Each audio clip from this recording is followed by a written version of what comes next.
ako ngayon sa CR namin. Tapos si Monica, nandun lang sa kwarto, nanonood ng Netflix. Pero, bantay sarado siya sa akin talaga. Kasi, takot na takot siya na abutan niya ako na magli-labor. So, ito na nga. Every time, kadang galaw ko, lagi siyang, ano na, mga anak ka na ba? Puputok na ba yan?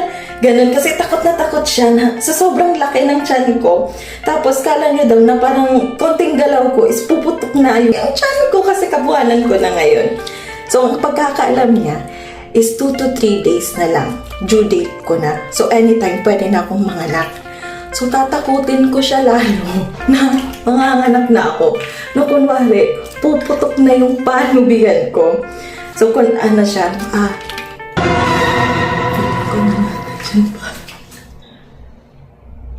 so, kunwari, iaano ko na, puputukin ko yung panubigan ko. Tapos magwawala ako dito sa CR para mas titignan natin kung paano niya ako respondihan, tulungan, kung anong mangyayari sa kanya. Kasi, diba, alam naman din natin na sobrang takot din yun na kahit tumawak ng baby. Kasi akala niya na pag hinawakan niya yung baby, kakalas na. So, eto na, gagawin natin sa kanya lahat ng kinakatakutan niya ngayon.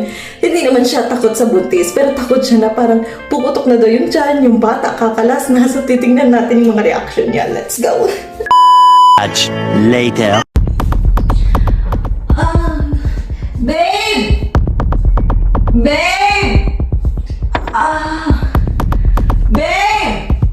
Betsy, ikaw ba? Babe! Babe! Babe, tulong!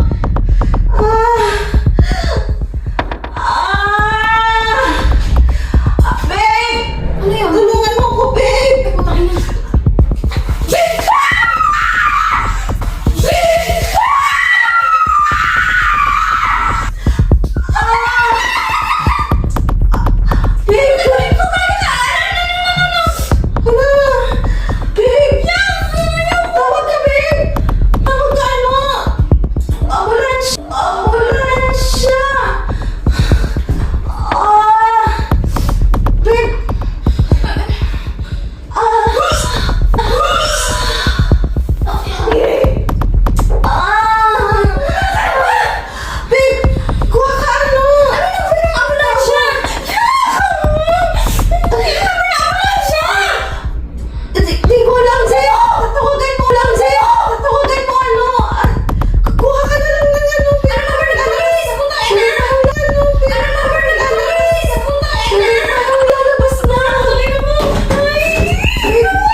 Masisaryan ka talaga, sana lang. Sana masisaryan ka.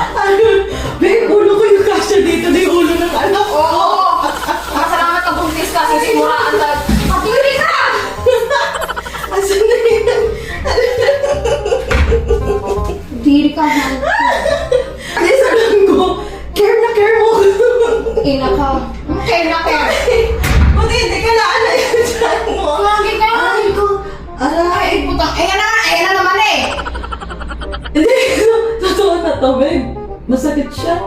Hawakan mo. Ayoko! Hawakan mo yung matigas. Hawakan mo nga, gano'ng katigas. Tumigil ka na! Hindi na ako natutuwa sa'yo! Hindi na ako. Tumigil ka na!